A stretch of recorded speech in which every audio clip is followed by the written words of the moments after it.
Magandang gabi po sa ating lahat, magandang umaga, magandang hapon sa mga kagrupo natin. Ito po ang ating kakainin ngayong araw na to. Ito po yung, kinain na po natin to pero may mga kasama tayo talagang kinakain ba yan? Opo, kinakain po namin. Ito ang butterfly, Blue butterfly pea. Okay? Or ternate. Ternate. Then itong yung gomamela nagsama na dito at saka yung ang tawag ito, bonggambilya. Kasi pinahugasan ko at ayan nagsama siya kayong gulay niya. Tapos ito po yung ating tawag nito katuray galing sa farm. Okay. Tapos meron din tayong nilagang talong, pero meron tayong sariwang talong. Kasi hindi natin niluto. Kakainin natin itong hilaw, raw. Ito nilaga, as in wala pang ilang minutes. Kasi ito naman. Ito naman yung mulberry. Yan, mukhang lang to, pero kakainin natin. Siyempre meron tayong mangga. Okay? Then gagamitin po natin ang ating mga produkto. Ang ating geshmak, gagamitin po natin yan. Okay? Correct. Geshmak bagoong, silimansi. Okay, maglagay na tayo dito. Tapos meron din tayong plain na suka na geshmak. Okay? Nakip po natin. Pero ako gusto ko yung plain lang ng bagoong. Okay, plain na bagoong? Ayaw mo na itong plain na suka. Ayun, plain na bagoong yata doon. Ayan. Silimansi. Plain lang ng bagoong ng geshmak. Okay, with silimansi. Ako gusto ko, may silimansi. Okay. And meron kasing yung ayaw sa may spicy, meron din with silimansi. Dito siya. Sasawsan natin mamaya. Dito tayo. Lagyan mo siya. Okay. Tapos ito naman isa, plain. Ito may plain. Then itong isa naman, yung ating banana vinegar. Okay. Lagyan natin ang ating banana vinegar. Uy, nabulos ko lahat Okay. So ito na po yung ating banana vinegar. Pakita natin. Ay, hindi mo siya makita. Ayan. Banana vinegar yan. Banana vinegar, sweet and spicy. Okay. Tapos yung kanina yung bagoong naman na may sili at calamansi. Pero ano na to, all in one. Ayan. Okay. So, try natin. Next, yung plain. Okay, mag-pray muna tayo. So, lahat ng bagay at lahat lalo na biyaya natin tatanggapin. Pagpasalamat natin sa dakilang may. Yung aming rice ay sticky rice. Nagamit tayo. Actually, pwede hindi mag-rice Ako kasi pagkaganto, pwede na hindi mag-rice. Pero gusto nyo mag-rice, sticky rice ang gagamitin po natin. Okay? And by the way pala, before tayo mag-start. May nag-challenge kasi sa amin ito na gawin namin itong video na to, yung kakain ng mga bulaklak. Kakainin namin talaga as in dinner. Si Akot Sarah Abigail Padrogani. Okay. Shout out Sarah. Ito na. Kainin namin ngayon. Ito, pure to, wala tong mga dressing, no? Walang asin, walang betchin, walang magic sarap. Basta ginamit natin yung mga produkto natin. Okay? Kasi papalasa namin yun, yung product namin. Okay, so manalangin tayo.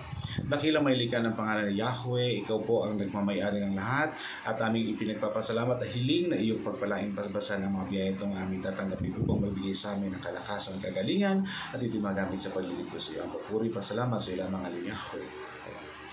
Okay, start na po tayo na kumain. Unahin po natin. Kanin muna. Okay, pwede kumuha na. Kuha ka ng sticky rice. Gusto kong itahin. Dudukwang ako eh. Ang sarap. Ikaw, gusto mo? Kunti lang. Kunti lang ako. Okay. Sticky rice po ito. Oo. Yung aming rice is imported from Rojas.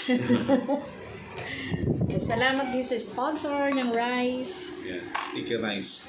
Kunti lang. Tignan natin itong. Magkakamay na lang ako. Ito, itinik-tinik tong talong ito Pinitas ko lang dyan sa garden ng kapitbahay namin. Hi Ma'am Hazel, ito na yung eggplant mo. Salamat ito. Tigatin natin ang talong.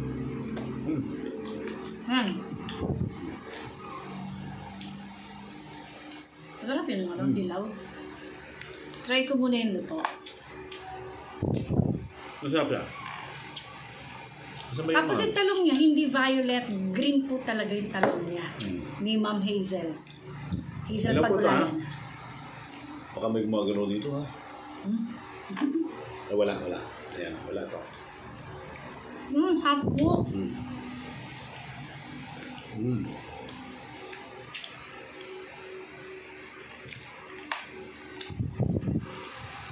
Yung anghang ng guest mac natin sakto.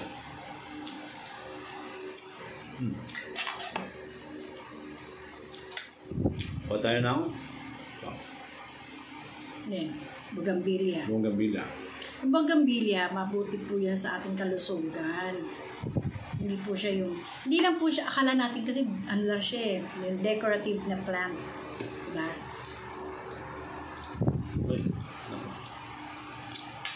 Mainom siya sa may ubo. Yan po Magkamay na po ako. Kasi ako sanay magkamay. Kung kasama ko, hindi po sanay magkamay. Laki kasi ako sa hirap. Hindi ako marunong magkamay. Pasensya na po.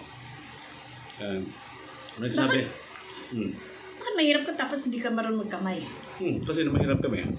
Talagang hindi kami pwede magkamay. Lagi may nakakutsara. Bakit? Grabe mong... lagi lugaw ang pagkain namin mahirap lang. Mahirap kamayin yun. Tutulo. Kaya yan. Puro kutsara na kasanayan mo. Shoutout po kay Akot Sarah. Ito na. Kamayin ko na. Ito ang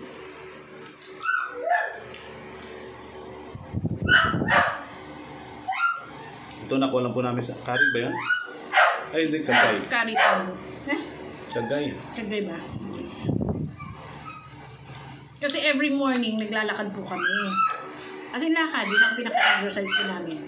Tapos one time may nakita kaming mulberry at saka yung ternate. Patinik. Talong na sariwa.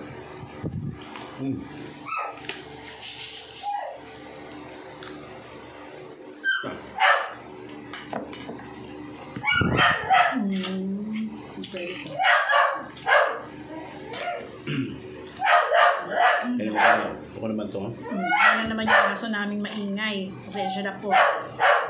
Kasi once na may narinig siya kumakain dito, gusto niya.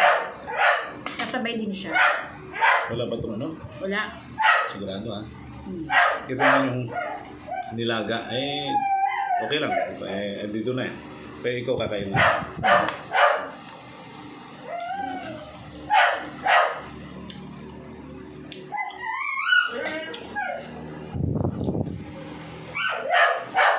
Bougainvillea.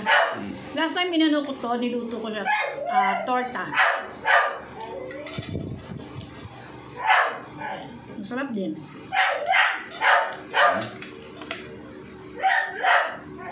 Pagkain natin ang kesma.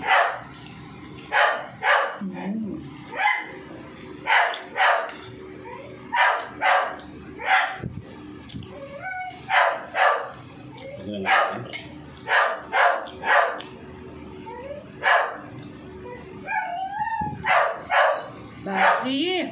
Ayan.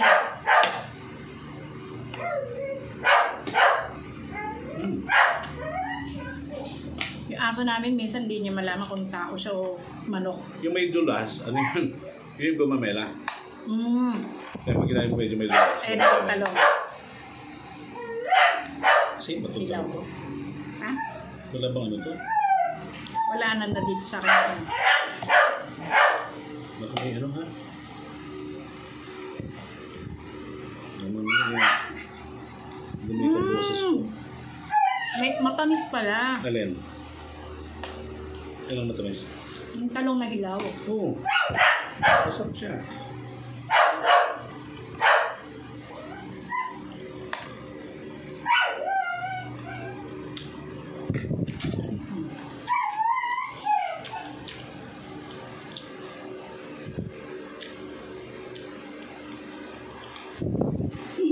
Yung kanin ko lagi gulay blue.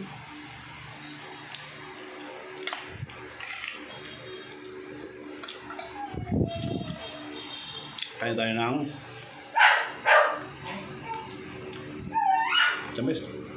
Si mami ko, lagi siyang umiinom to na ano, yung gagawing tea. Eh one time, kasama niya si Pia na namimitas. Ginawa ni Pia, bawat bukas, pinakain na niya ng hilaw. Ito po ang katuray. Si Pia, ano na po yun, 4 years old na ba?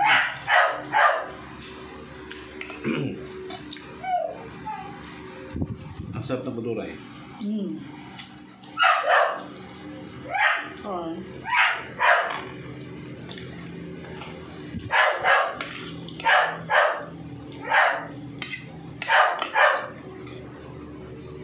Konting-konting kanin lang. Sulit na. Ano bang ginastos natin dito? Wala. Pinulat natin sa dante. Wala po kami binili dito. Kasi,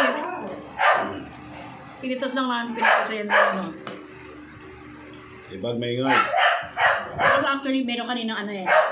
Hindi ko alam kung nursing student siya o medtech siya. Nakita niya ako nangunguha ko ng bulaklak. Tapos, yung ginawa niya, second glance pa, no?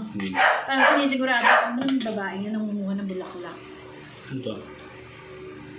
Walang ano to? Walang magalaw? Baka meron ah. Wala.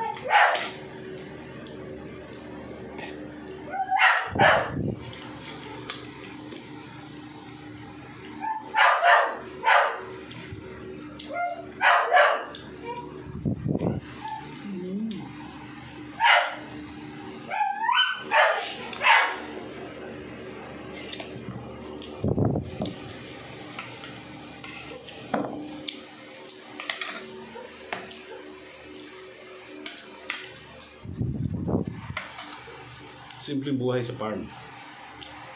Yung hindi ka naka-helicopter. Hindi mo kailangan mag-helicopter. Pero totoo, nasa farm po kami. Round 2 pa ako ng rice. Ikaw? Dati hindi ko nakasanayan yung kumain ng mga ganyan. Nung umuwi nga ako eh. Umuwi ako ng Cavite. Kuwinento ko sa mami ko. Yung mga pinagkakain ko. Natawanan niya ako. Sabi niya, tao ka na.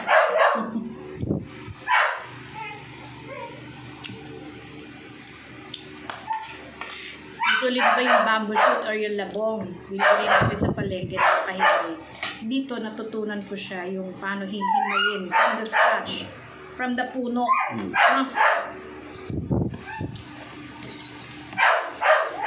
Tamis ng mulberry. Sarap. Bulaklak at gumamela. Bulaklak at gumamela. Ay, bulaklak ng gumamela at bulaklak ng Bonggambillo. Actually, may kulang pa nga yan eh. Ang katuray. May nahanap pa akong bulaklak kanina. Hindi Rose. ako makakita eh. Yung rose. Hangga. Hindi ako mahanap. Maubos na natin ito ah. Simple dinner.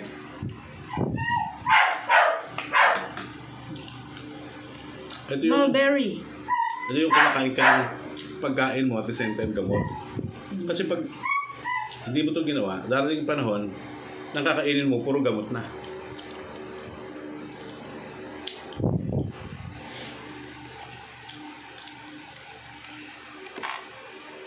Meron kami dating ano, natira na ano, meron siyang puno ng katuray. Kung alam, ang damot yata. Pinuto, eh, pinatay. Pinuto lang katuray. Kasi lagi kami kumukuha. Araw-araw, yun na kayo namin. Pero simula nung nakita ko yung katuray, ano siya yung sumipag magbulaklak, di ba? May ano rin kasi sila eh, yung mga halaman, mga puno.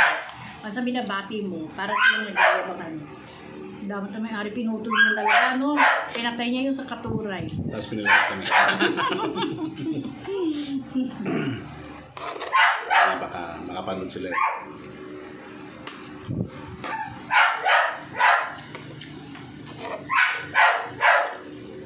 Kasi daw yung isang kasama namin, sinira daw yung malunggay. Eh wala na.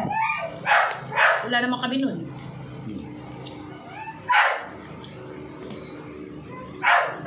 Parang imposible na sira, no? Hmm. 4 hours ka lang yata nun. Ubus ko na.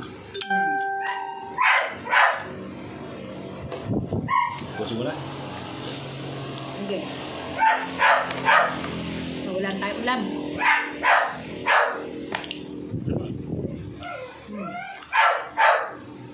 Mulberry. So yun na yan. Mangga. Gusto yung bulaklak.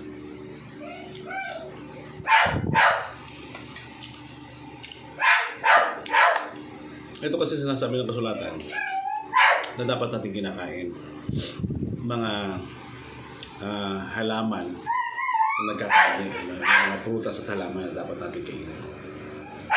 May prutas pa dito na hindi namin nisama eh. Pero akala ng marami, yung prutas na yun, gulay. Yun yung okra.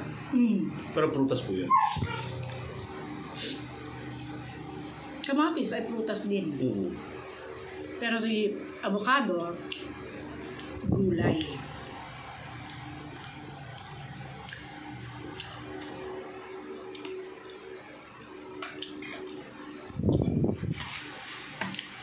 Taga. So, Nawala na?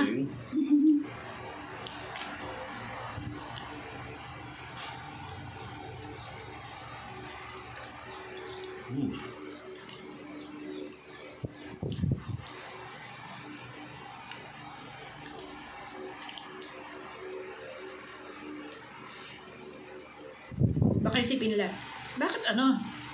Di ba ang prutas dapat ay sa unahan? Actually, inulam po namin to eh. Di ba? Wala namang sa unahan eh. Kasi puro prutas at ano naman ang kinakain natin eh. Kumbaga, konting-konti lang naman yung sticky rice na kinain natin. Eh, ako lang pala. Ikaw marami. Sarap eh. Okay. Solve na ako. Ubusin mo yun. Ubus. Sa mangga sa lang yan. Buto yan. Buto. Hilig ako sa buto. Buto ha. Okay. So, maraming salamat po sa ating mga taga-subaybay, mga kaguro. Pagpalain po tayo ng ating dakilang Melika. Bye-bye! Bye! Ikaw na.